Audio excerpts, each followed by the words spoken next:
जम्मू कश्मीर की दो Alai parties national conference और कांग्रेस में सब कुछ ठीक नहीं चल रहा है। अगर हम पिछले एक साल की बात करें तो गाहे बगाहे ऐसे इंडिकेशंस आए कि दोनों पार्टियां अलायंस पार्टीज तो हैं, लेकिन ये रिश्ता क्या कहलाता है ये किसी को समझ ही नहीं आ रहा था। अभी दोनों की तलखियां, दोनों पार्टीज की तलखियों में ज्यादा बढ़ोतरी हुई है, इजाफा हुआ जब से नेशनल कॉन्फ्रेंस ने कांग्रेस को एक सेफ राज्यसभा की सीट देने से इनकार किया।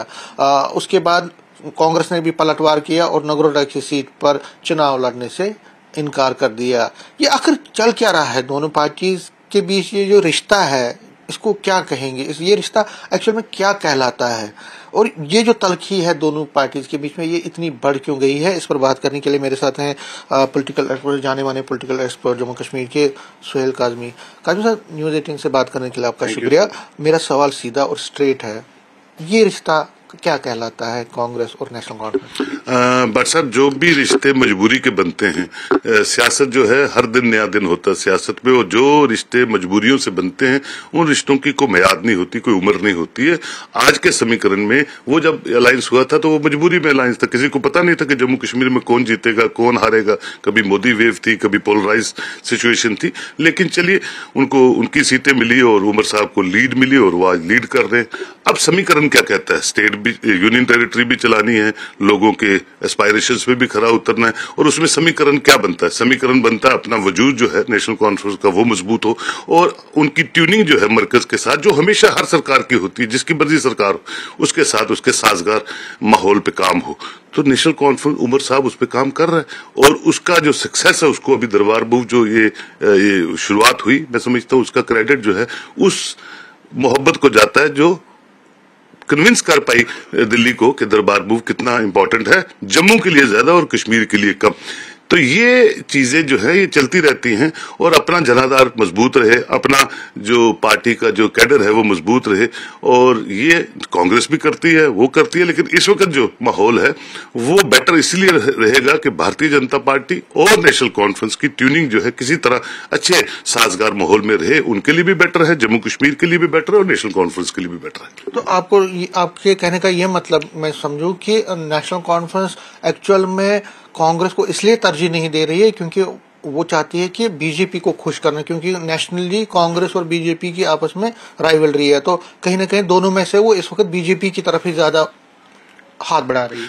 मैं ऐसी बात नहीं कहूंगा। देखिए, जब इनकी कोलिशन में इलेक्शन लड़ी है तो जो कुछ भी कांग्रेस को मिला है उसका श्रेय भी नेशनल कॉन्फ्रेंस के कैडर को जाता है, क्योंकि उस वक्त फिजा कांग्रेस के लिए नहीं थी। जो भी 3-4 सीटें मिली है वो भी थैंकफुल होने चाहिए अपने उमर अब्दुल्ला लेड सरकार के, कि उनके कैडर ने बहुत मोबिलाइज किया। और उमर बार बार कहता था तब भी कि जम्मू में कंसंट्रेट करो, आप इंप्रूव कर सकते हो। लेकिन जो भी मिला that is courtesy national conference. देखिए, इलेक्शन से एक फीवर होता है 10 दिन 20 दिन 30 दिन का, और उसमें क्या मुद्दों आधारों पे और किसका कैडर कितनी मजबूती से काम करता है वो मैटर करता है, और उन्हीं को डिविडेंड्स देने की पार्टी का जो होता है वो इंडिवर रहता है। तो मुझे नहीं लगता कांग्रेस इस मौजूदा स्थिति में किसी भी, चाहे वो मिनिस्टर बर्थ बोल रहे थे शुरू में, वो उनको नहीं मिला, क्योंकि उनका कंस्टेंट था 9 से ऊपर जा नहीं सकते। 5 मिनिस्टर टोटल है हेडेड बाय चीफ मिनिस्टर। तो ये बड़े कंस्टेंट्स हैं जिसमें उमर लेड सरकार काम कर रही है। उन कंस्टेंट्स में अगर थोड़ी सी साजगार माहौल में मरकज और यहाँ की सरकार की कोई सांठगांठ होती है तो मैं समझता हूँ मरकज के लिए भी अच्छा है और जम्मू कश्मीर के लोग। तो कहीं ना कहीं कांग्रेस को इसलिए थोड़ा बहुत तरजीह नहीं मिल रही क्योंकि बीजेपी अगर खुश रहती है तो उनको उनके जो चाहते हैं उमर अब्दुल्ला वो मिल सकता है। बिल्कुल 100%, और मैं समझता हूँ उसी पे काम होना भी चाहिए।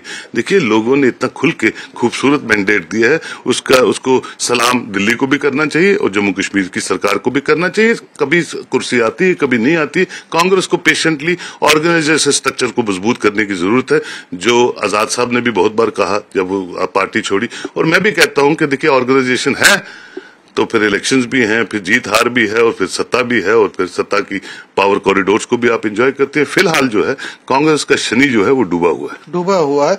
लेकिन अब जो नजरें हैं वो कल के राज्यसभा पोल्स पर हैं। क्या आपको लगता है कांग्रेस क्या कर सकती है, क्या क्योंकि अगर कांग्रेस एब्सटेन भी करती है या तो बीजेपी को फायदा होगा, तो आपको लगता है कि मजबूरी में उनको नेशनल कॉन्फ्रेंस को सपोर्ट करना? मुझे लगता है मजबूरी में और एक अलायंस पार्टनर के एतबार पे उनको वोटिंग करनी चाहिए नेशनल कॉन्फ्रेंस के फेवर में, जैसे उनकी है, क्योंकि किस वक्त क्या हो जाए जम्मू कश्मीर में इसका पता नहीं होता। और सियासत में बड़े कूल हेडेडली आगे की रास्ते जो है वो हमवार रखने चाहिए, और जो मौजूदा स्थिति में जिस तरह से पॉलिटिक्स चल रही है उसको उसी अंदाज और उसी ढंग से लेना चाहिए। वही सूझबूझ होती है पार्टी की।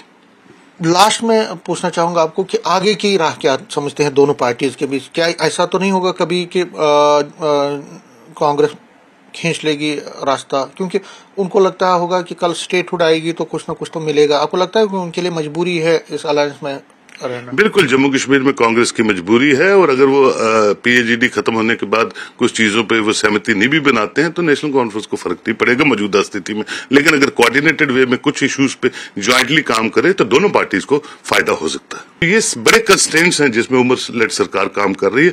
उन कंस्ट्रेंट्स में अगर थोड़ी सी साजगार माहौल में मरकज और यहाँ की सरकार की कोई सांठगांठ होती है तो मैं समझता हूँ मरकज के लिए भी अच्छा है और जम्मू कश्मीर के लोग। तो कहीं ना कहीं कांग्रेस को इसलिए थोड़ा बहुत तरजीह नहीं मिल रही क्योंकि बीजेपी अगर खुश रहती है तो उनको उनके जो चाहते हैं उमर अब्दुल्ला वो मिल सकता है। बिल्कुल 100%, और मैं समझता हूँ उसी पे काम होना भी चाहिए।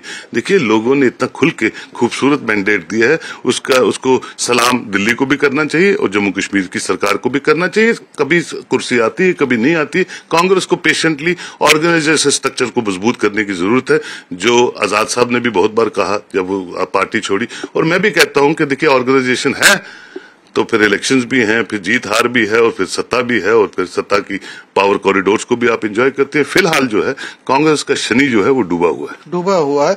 लेकिन अब जो नजरें हैं वो कल के राज्यसभा पोल्स पर हैं। क्या आपको लगता है कांग्रेस क्या कर सकती है, क्या क्योंकि अगर कांग्रेस एब्सटेन भी करती है या तो बीजेपी को फायदा होगा, तो आपको लगता है कि मजबूरी में उनको नेशनल कॉन्फ्रेंस को सपोर्ट करना? मुझे लगता है मजबूरी में और एक अलायंस पार्टनर के एतबार पे उनको वोटिंग करनी चाहिए नेशनल कॉन्फ्रेंस के फेवर में, जैसे उनकी है, क्योंकि किस वक्त क्या हो जाए जम्मू कश्मीर में इसका पता नहीं होता। और सियासत में बड़े कूल हेडेडली आगे की रास्ते जो है वो हमवार रखने चाहिए, और जो मौजूदा स्थिति में जिस तरह से पॉलिटिक्स चल रही है उसको उसी अंदाज और उसी ढंग से लेना चाहिए।